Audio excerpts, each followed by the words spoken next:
YouTube. I had a bunch of people ask me my thoughts on Star Wars Outlaws throughout my Twitch streams, which are still ongoing. So if you want to come by and ask me a question or watch some gameplay and you can't find the YouTube VODs yourselves, come on by. But we are about 20 hours in terms of main story. I guess I'm like halfway through. I'm not really sure where the story, it's leading up to a thing. I guess there's a lot of story after that.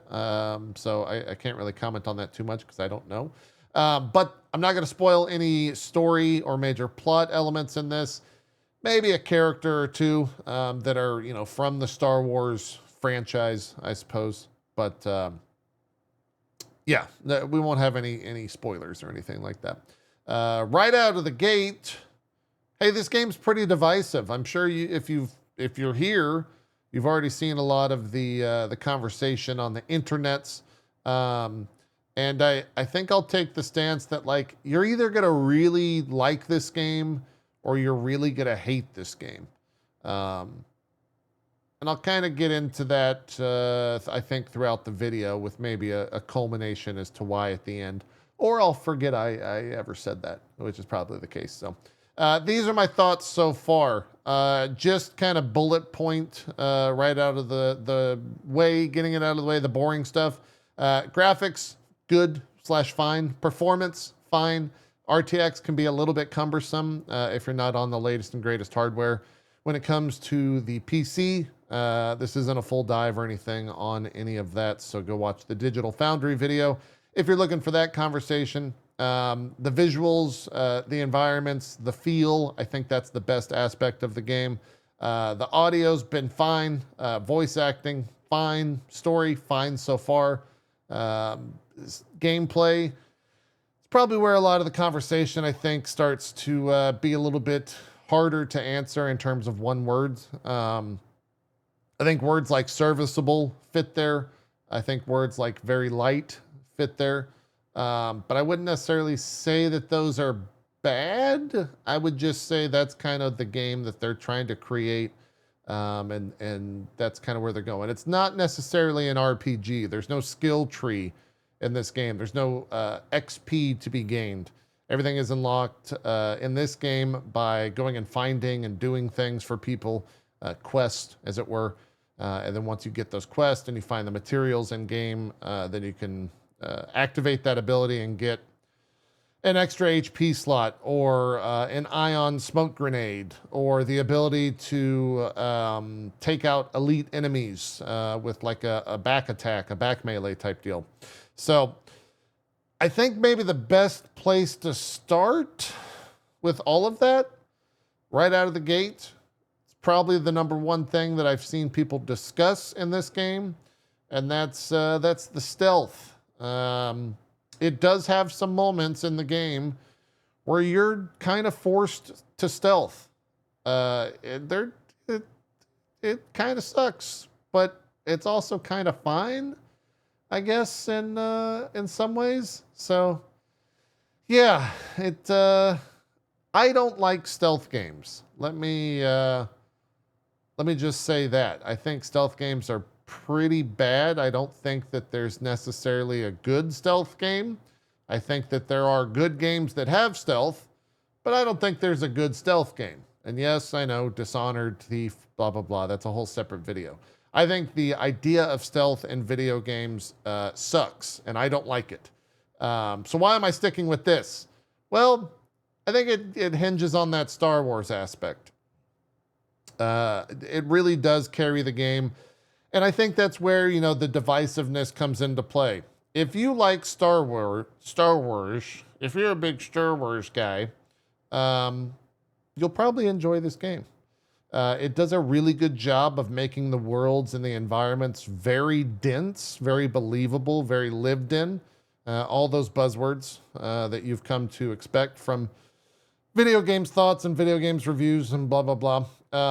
It just does a really cool job. Even a place like Tatooine, which is, for all intents and purposes, a pretty desolate desert. The story of Tatooine is that it was a ocean-filled planet, and now there's no water. It's just a giant desert. But it's cool, man, because you can like walk into Jabba's palace and you see Jabba there, and you got, the Han Solo's frozen in carbonite because this takes place between episode 5 and 6. And, Salacious Crumb is doing his laugh, and Bib Fortuna sends you on a quest, and he looks creepy as shit. And, like, that's fucking cool, man. I like all that stuff. But you are stealthing through Jabba's palace. And the game doesn't do a great job of saying, like, hey, if you get caught here, what are the penalties? A lot of that also ties into how the autosave works. I would say the autosave system is, I think bad is probably the best way to put it. I've been in like combat scenarios where it hasn't saved for 30 or 40 minutes. So if I die, I lose a pretty big chunk, but I think it does do checkpoints, so you don't do that much. And when you die, you lose credits, and then there's a way to get those credits back by hacking something, at least when it comes to the Imperial bases. So it's kind of annoying. I've also gotten kind of stuck in some situations where enemies don't reload or enemies do reload, and you kind of have to do the whole area again. That stuff can be kind of crappy. But yeah, I'll just run down some more bullet points. Again, this is a thoughts video. This isn't a review video or anything like that. I have in big bullets here, Star Wars vibes. It's great. It's a Star Wars game. They nailed every aspect of that. It's fantastic. It's got all your favorites in it. It even has the new characters for the game. They all seem pretty cool. I think the side character Nix, the little like pet that you have, is probably my favorite. But shocker, it's a Star Wars game that has a cute little animal that they're probably going to sell something for down the line. The other characters that are there for the game, the main character I have no issues with. She seems kind of like, basically her shtick is that she's a scoundrel in the world of Star Wars, but she's not the best scoundrel. She's kind of new at this. She kind of is a little green, and a lot of the quests kind of make mention of that / use of that, and that's been fun so far. I've been enjoying that. Character-wise, I've enjoyed the other characters. There's a droid who has a jacket or like a cloak. I think it's a jacket. I don't know why he has a jacket, but he's a BX destroyer, I think is the term, from the Clone Wars. He's pretty cool. And then you've got your like different scoundrel leaders, your reputation leaders. There's 4 of those. One of them is Jabba. The other 3 are not necessarily super well-known characters within the Star Wars world, but I'm enjoying them nonetheless. Open worldness. It is an open world game. You're not really in the open world in the first, I would say, hour or 2. But then it kind of opens up and you're able to go do essentially whatever you want to do. Every once in a while, you'll run into a quest that is a little time sensitive. So they're like, you got to go deal with this now. And they have like imaginary borders on where you can go in the world that essentially say straight up at the top, return to the game. So you're kind of forced to go do that in those instances. But narratively, it makes sense. And those missions are, few and far between. And they're also pretty quick. And most of the time, all that stuff is happening as something, there's a narrative beat that you're interested in and it behooves you to go and deal with in the moment. Let's talk about the planets and the ship combat / space in general. I think there's 4 planets. I've been to all 4 at this point. It's fine. I think it Starfield obviously will have a lot of comparison here. I think No Man's Sky as well. Obviously nowhere near the amount of planets, but it's cool because you fly to the planet and you land and there's no loading screens.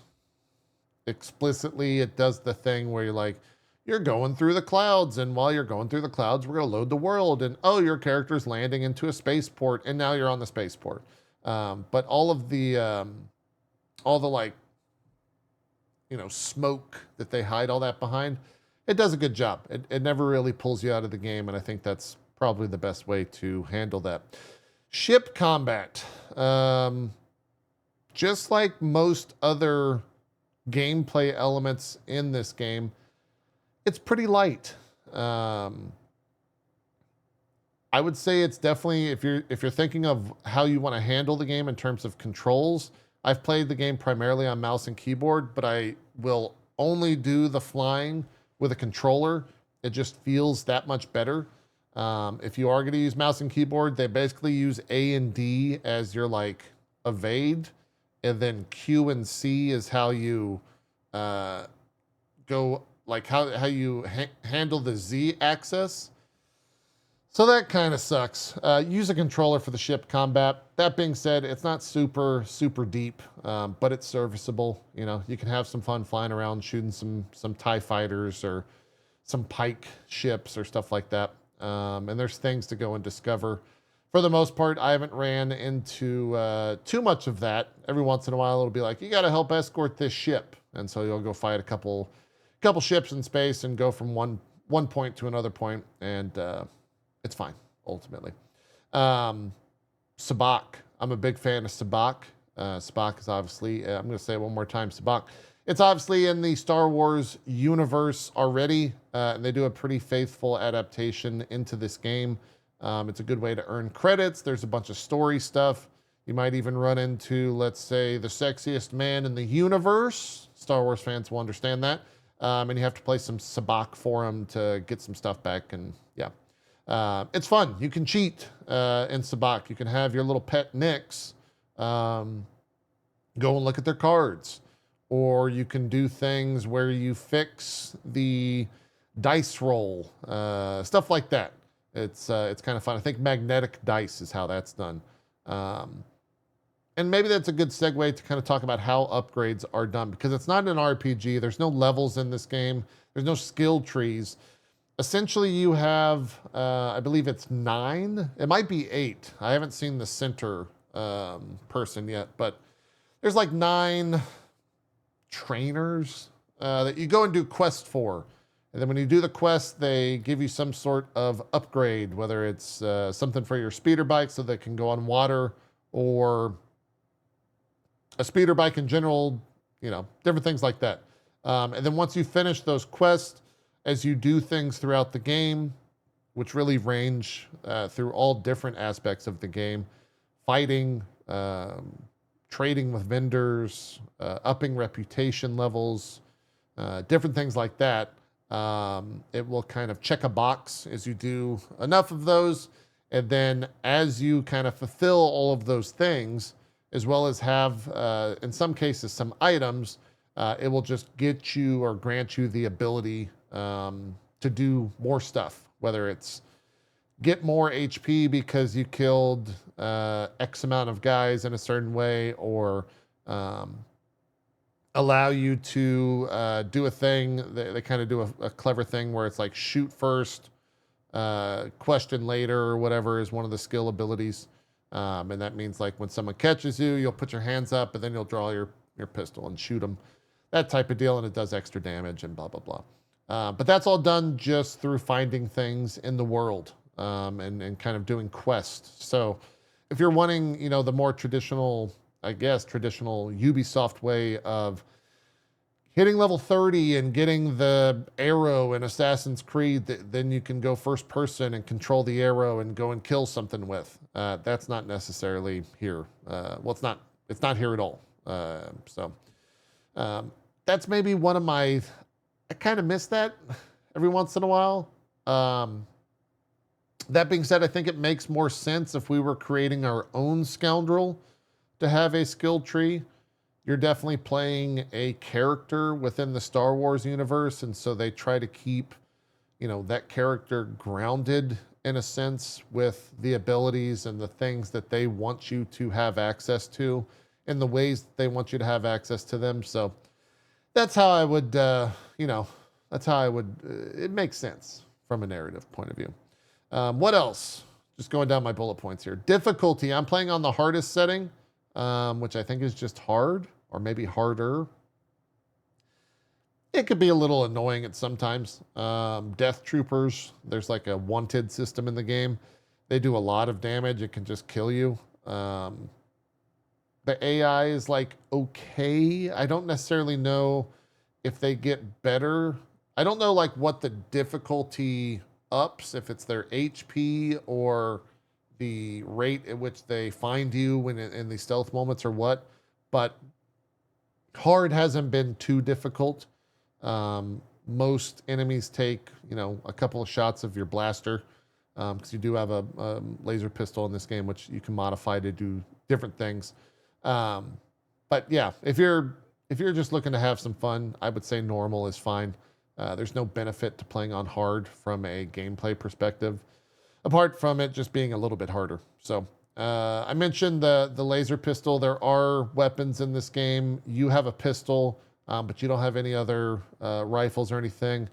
Stormtroopers do carry different rifles, and your enemies that you're fighting do carry different weapons like sniper rifles and laser rifles and all that stuff.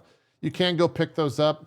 The game is, it does that thing that I think players have always complained about because it breaks the narrative when you pick up a sniper rifle, sniper rifle, and then you go and clamber and like climb up a cliff and then pull the sniper rifle out of your butt. With this one, if you have a sniper rifle, you jump up on the cliff, you can't carry it up there with you. It just falls on the ground. So we finally got what we wanted, but it's also annoying. Turns out there's a reason that they leave that in there. So yeah, what else? Just some other stuff here, and we'll kind of wrap up the video. I think one of the most interesting draws of the game of Star Wars Outlaws is that it's interesting to play as a non-Jedi in the Star Wars world, and they very much deliver on that front. I've seen zero hint of any Jedi bullshit at this point. I have seen the Rebels, but I haven't seen, a Luke or any form of Skywalker. Obviously, the Empire's in the game, but we haven't seen the Emperor. We haven't seen Darth Vader or anything like that. I don't think we're going to see any of that, and that's the way I want it. So it is a cool facet of the Star Wars world that hasn't necessarily been explored in like an open world like this. So I'm very much enjoying that. Open world, by the way, brings bugs. Most of the bugs that I've encountered in this game have been comical / fun, right? Like, oh, I fell through the world, or oh, that guy flew off into the air when I shot him with a rifle. I haven't had anything apart from like one quest where I killed a lieutenant in the Empire and his body fell on top of a terminal, which then I had to hack, but I couldn't access the terminal because his body was in the way. And it seems like the bodies lose physics when they die. Apart from that, I haven't had any issues bug-wise. I should also mention that the slicing in this game is Star Wars Wordle, which maybe sounds a little bit complicated, but as soon as you go to slice something, aka hack something in the game, a door, a computer, whatever, you'll realize exactly what I meant. It's Wordle. It's kind of a fun system. There's also, in terms of the lock picking in the game, it's not Skyrim lock picking or anything like that. It's actually a rhythm game.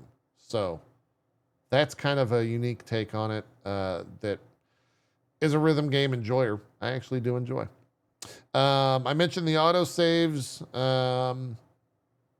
I think maybe the other question I get a lot on Twitch is, why am I still playing it?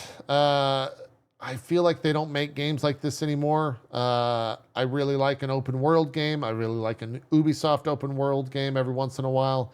And they, like I said earlier, they delivered on the Star Wars vibes. They're immaculate, as they used to say. I don't think they say that anymore. But it's a great Star Wars game. They really nailed all of the attention to detail. Walking around Tatooine, seeing, you know, Luke's home, or seeing a stormtrooper walk around on the giant lizards was very evocative of being a kid and seeing the special edition Star Wars episode 4, 5, and 6, and that was cool. They definitely hit on all of that. Game length wise, I've heard 40 to 50 hours from all the reviewers. If that's the case, I'm 20 hours in. I don't know where the game is going to go story-wise, but we will see. Unless something big happens, maybe I shouldn't have mainlined the story. But I don't know. It's all kind of... You basically put together like an Ocean's 11 team. And there's like, it's all leading up to something. So unless something happens after that, I don't know how we're going to get another 20 hours out of it, but I'll see.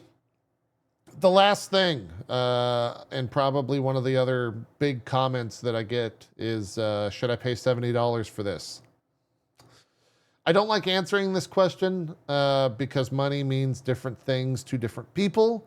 I will say that the best route to play it would be to grab Ubisoft Plus and play it over a month, because I think that's $20. You won't own the game, so if that's something that you care about, then yeah, $70, you got to see if that's worth it to you. But it does seem like, you know, there's a lot of game here with 40 to 50 hours of game from all the different reviews. So I guess if you're looking for a longer one, it's got some length to it. But I would say get Ubisoft Plus, and that's the best way to play it. For what it's worth, also the console version seemed to run fine from everything that I've seen and heard from viewers and different reviewers. So yeah, I think that's it. Those are my thoughts on Star Wars Outlaws. I'm sure I'll talk about it more on Drop Frames, which we'll have on Sunday of this video airing, which is recorded on August 30th. So that'll be on September the 1st, I suppose. And if you have any other questions, feel free to come on by the YouTube chat or come on over to Twitch, and I'll be happy to answer them. All right. Thanks so much. Enjoy. Make sure to hit the like button. Make sure to subscribe. I'm out of here. Have a good one. Bye-bye.